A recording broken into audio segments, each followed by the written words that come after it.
अस्सलाम वालेकुम viewers, how are you.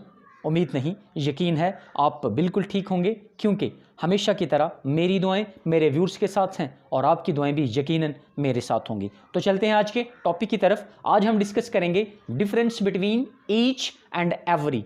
Each और एवरी का यूज़, ईच और एवरी में जो फ़र्क है, आज उसको डिटेल से डिस्कस किया जाएगा।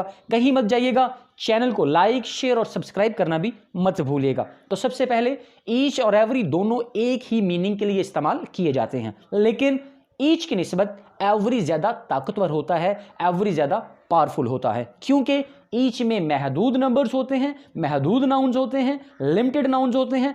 एवरी में लिमिटेड नहीं होते, इसलिए इसकी ताकत ज़्यादा है। तो सबसे पहले ईच का बताता हूं। ईच रिलाई करता है, कॉन्सेंट्रेट करता है, फोकस करता है दो या दो से ज़्यादा, 3 हो सकते हैं, 4 हो सकते हैं, 5 हो सकते हैं, लेकिन ये लिमिटेड नंबर रहेंगे, उस पे रिलाई करता है, उस पे फोकस करता है। लेकिन एवरी 2 पे रिलाई नहीं करता, 2 पे फोकस नहीं करता। ये स्टार्ट होता है 3, 4, 6, 7, 8, 10 अनलिमिटेड नाउन्स तक जाता है। बात करने का मकसद ये है कि ईच कॉन्सेंट्रेट करता है, रिलाई करता है दो या दो से ज्यादा नाउन्स पर, लेकिन एवरी 2 पे रिलाई नहीं करता। एवरी रिलाई करता है 3, 4, 5 और अनलिमिटेड तक हो सकते हैं। Now look at an example here. I wore shoe in each of my foot. मैंने क्या इस्तेमाल किया? ईच, क्योंकि मेरे पाँव 2 ही हैं, तो जाहिर बात है 2 के लिए मैंने बताया क्या इस्तेमाल करेंगे? ईच, तो इसलिए मैंने ईच का इस्तेमाल कर दिया। लेकिन अगर मैं एवरी का इस्तेमाल करूंगा तो now look at here, every apple in the bowl is ripe. Bowl के अंदर हर सेब पका हुआ है। अब मुझे ये नहीं पता कि 2 नहीं, ये तो पता है ना 2 नहीं है, क्योंकि एवरी उसके साथ इस्तेमाल किया जाएगा जिसकी तादाद 2 से ज्यादा होगी। 4 हो सकती है, 3 हो सकती है, 6 हो सकती है, अनलिमिटेड हो सकती है। तो now here I use every. यहां पे क्लियर हो जाना चाहिए कि एवरी इस्तेमाल करेंगे 2 से ज्यादा अशिया के लिए, लेकिन ईच को इस्तेमाल किया जाएगा 2 या 2 से ज्यादा अशिया के लिए। क्लियर?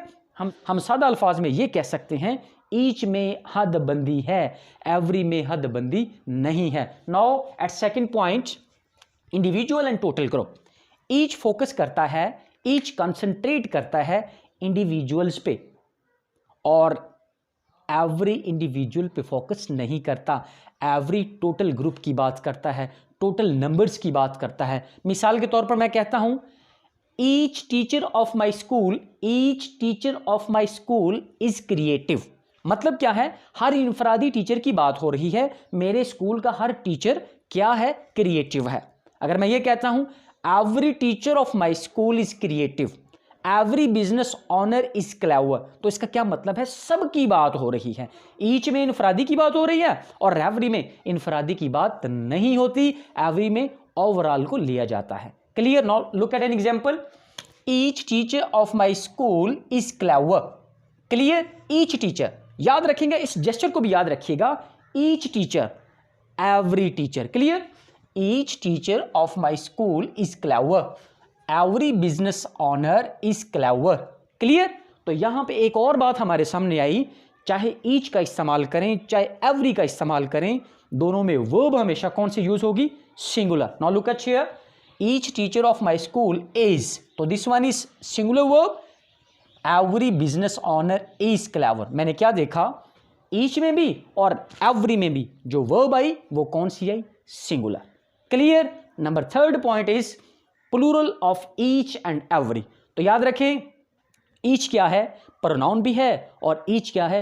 एडजेक्टिव भी है, लेकिन एवरी जस्ट एडजेक्टिव है, एवरी सिर्फ एडजेक्टिव है। तो क्या करेंगे? ईच का प्लूरल बन जाएगा, लेकिन एवरी का प्लूरल नहीं होगा। क्यों? क्योंकि एवरी सिर्फ एडजेक्टिव है। अगर हम ईच का प्लूरल बनाएंगे तो याद रखें बेटा, इसके साथ हमेशा ऑफ का इजाफा किया जाएगा। कुछ सेंटेंसेस में दा जो आर्टिकल है उसका इस्तेमाल करेंगे, कुछ में नहीं किया जाएगा। ये सेंटेंस की नौइयत को देखा जाएगा। Look at an example, each of the cats, this one is plural. Each इस्तेमाल हो गया तो मैंने किस चीज का इजाफा कर दिया? ऑफ का, और ये क्या हो गया? Article. Clear? Has a red colour, लेकिन इसका प्लूरल नहीं होगा, नहीं होगा, नहीं होगा। क्लियर? क्यों नहीं होगा? क्योंकि एवरी जस्ट एडजेक्टिव है। क्लियर? नंबर 4 पॉइंट है टाइम डिनोटिंग वर्ड्स। अगर मैं ईच के साथ टाइम डिनोटिंग वर्ड यूज करूंगा तो क्या होगा, अगर एवरी के साथ इस्तेमाल करूंगा तो क्या होगा। Let's say an example. So here each Monday at 2 PM I have a meeting. So it's not wrong, ये ठीक है। Every Monday at 2 PM I have a meeting. So this one is also right, ये भी ठीक है, गलत नहीं है। लेकिन अगर दो सेंटेंसेज में ईच के साथ भी टाइम इस्तेमाल किया गया है और एवरी के साथ भी टाइम इस्तेमाल किया गया है तो याद रखना आप रिकमेंड करेंगे, आपको प्रेफर करना चाहिए किसको, एवरी को, क्योंकि ये ज़्यादा नेचुरली लगता है और ज़्यादा एक्यूरेट समझा जाता है। लेकिन इसका मकसद ये नहीं कि ये वाला सेंटेंस रॉन्ग है, ये कभी रॉन्ग नहीं हो सकता। लेकिन अगर हमें रिकमेंड करना होगा तो हम एवरी को रिकमेंड करेंगे। क्लियर? तो आज का हमारा लेक्चर खत्म होता है। लेते हैं a bird eye view of today's lecture. आज के लेक्चर में हमने क्या पढ़ा, ईच फोकस करता है दो या दो से ज़्यादा, 2, 4, 6, 8, 10 अशिया इन नाउन्स पर, थिंग्स पर रिलाई करता है। लेकिन एवरी इसमें दो शामिल नहीं है। ये स्टार्ट होता है 3, 4, 5, 6 और अनलिमिटेड तक जा सकता है। नंबर सेकंड में मैंने देखा ईच फोकस करता है इंडिविजुअल पर, एवरी इंडिविजुअल पे फोकस नहीं करता, एवरी टोटल ग्रुप को लेता है। फिर मैंने देखा singular and plural of each and singular and plural of every. तो याद रखें ईच प्रोनाउन भी है और एडजेक्टिव भी है, लेकिन एवरी सिर्फ एडजेक्टिव है। तो ईच का प्लूरल होगा, और वो कैसे होगा, जब हम यूज करेंगे तो ईच के साथ ऑफ प्लस आर्टिकल दा आ जाएगा। कुछ सेंटेंसेस में आएगा, कुछ सेंटेंसेस में नहीं आएगा, ये हम देखेंगे सेंटेंस की नौइयत को। लेकिन एवरी का प्लूरल नहीं होगा। क्या मतलब, एवरी के साथ ऑफ इस्तेमाल कभी नहीं करेंगे। उसके बाद मैंने देखा time denoting words. Time denoting words क्या होते हैं, each Sunday at 2 PM I have a meeting. This one is right, every Sunday at 2 PM I have a meeting. अगर दोनों में से सिलेक्ट करना होगा तो हम करेंगे एवरी को, क्योंकि एवरी ज्यादा एक्यूरेट है, एवरी ज्यादा रिकमेंडेशन वसूल करता है, तो हम एवरी को रिकमेंड करेंगे। इसका मतलब ये कतई नहीं कि ईच वाला रॉन्ग है, ये भी ठीक है और वो भी ठीक है, लेकिन रिकमेंड हम करेंगे एवरी को। दो में याद रखिएगा, अपना ढेर सारा ख्याल रखिएगा। चैनल को लाइक, शेयर और सब्सक्राइब करना मत भूलिएगा। टेक केयर, बाय बाय, अल्लाह हाफिज।